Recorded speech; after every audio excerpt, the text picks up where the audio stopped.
Hello, my fellow nerds. How you guys doing today?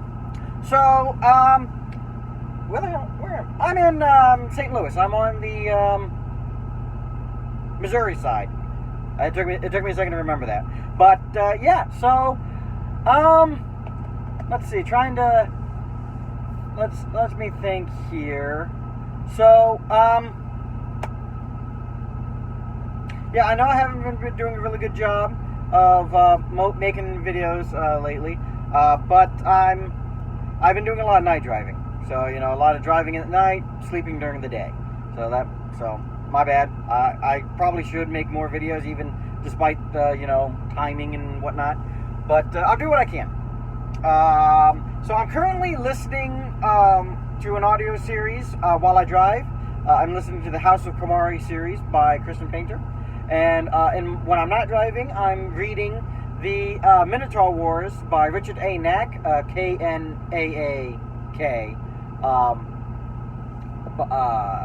I'm reading the Minotaur Wars trilogy by him when I'm not driving. So, got two great series that I can talk about.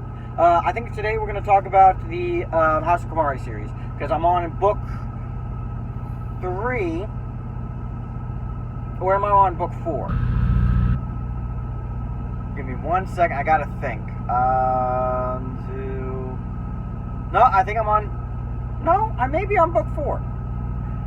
It's really kind of hard because I gotta think about. Give me a second. Give me 1 second. Let me try to think about this real quick. So book 1 ended with that battle, and then book 2 ended with that, and then I'm on the fourth book. Okay,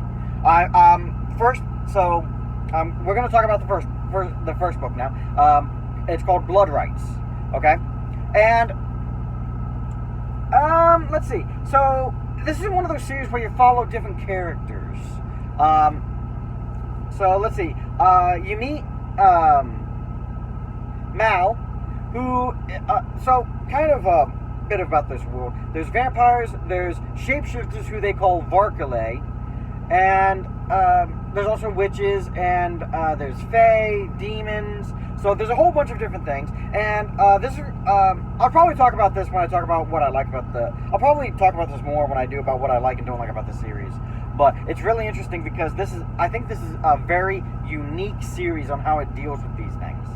So just kind of keeping that in mind. But you have Mal, who is a anathema noble vampire, which is basically he's a banished noble vampire, who is under a curse. And really, it's not so much the fact that he's under the curse, but it's what drove him with what the curse makes him do that made him anathema. And then you have Kristen, who is a Comarre. And Comarre are basically humans bred to feed vampires. They are basically tattooed with gold. They have this extremely pure blood that has this, I would say, enlightening effect on vampires. You know? Basically, they drink the blood from a Comarre, a real Comarre, because there are fake Comarre that make an appearance in these books, where, you know, you drink it and it actually makes them feel alive. You know, their hearts actually beat for a little bit, and their blood they feel warm to the touch. So it's actually really interesting. Then you have Varkale, and then you have Doc, who is a Panther Varkale, or shapeshifter. You have Fiona, who is a ghost. You have Dominic, who is also an anathema noble vampire. You have Christabel's aunt. Well, actually, it's not her aunt. You'll find out in the book. What is her name? Maris. And then you also have Tatiana, who is a noble vampire, not anathema. She's a noble vampire of the House of Tepes. If you don't recognize that name, look it up. It's Tepes. Tepes. It just kind of gonna warn you now. Dracula. All right. I don't know if he's actually real in this series, but House of Tepes is a thing. So basically, Chrisabel ran away from her patron, coincidentally on the night he was murdered. So now Tatiana is chasing Chrisabel because Chrisabel took something that Tatiana wants, or actually rather needs, in order to enact a plan. She runs to Paradise City, which was once called Miami. This takes place in the year 2064. I want to say 2054, 2064. Basically 30 or 40 years into the future from us. Okay? So, yeah, unfortunately, and then, well, there's not a whole lot of explanations for, like, the world building. So, you're going to have to really kind of extrapolate a lot of things. Okay? But, yeah, so she runs to Paradise City, and she moves in with Maris, who was a Comarre. She won her freedom, basically. And Maris now lives the rich life in Paradise City, lives in a big house with her whisper maid. I forget the name of the maid. I want to say it starts with a V. Could be wrong. But whispers are deadly to vampires. They have a scream that kills vampires. So very useful. And so basically,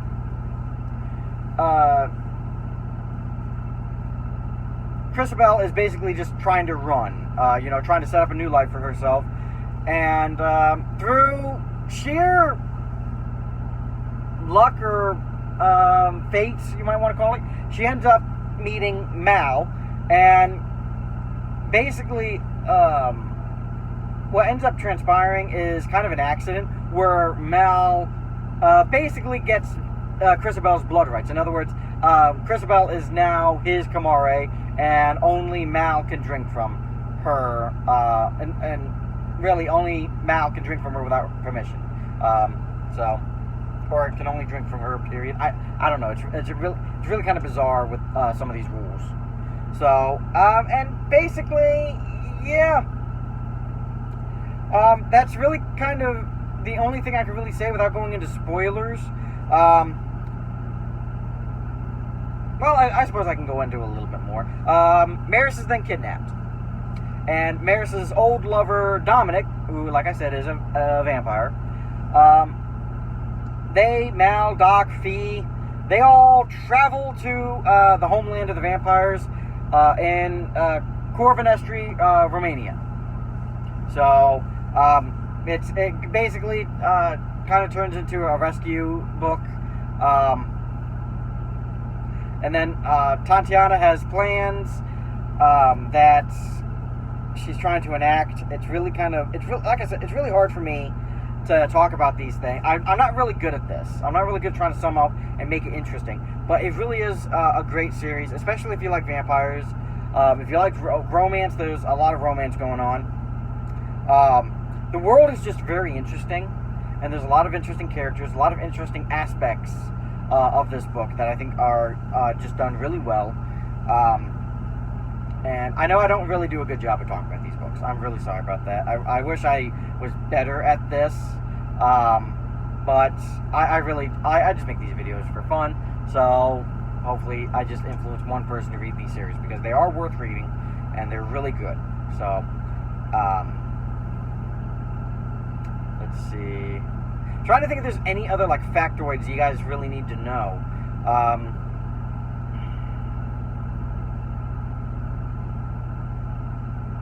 Yeah, I don't really think there's really much anything else I can tell you that doesn't give things away. I don't like spoilers, you know? A lot of people think that, and kind of going off on a tangent now, I know a lot of people are like, oh, if you spoil it and that ruins the book, you know, then the book really isn't worth reading. But for me,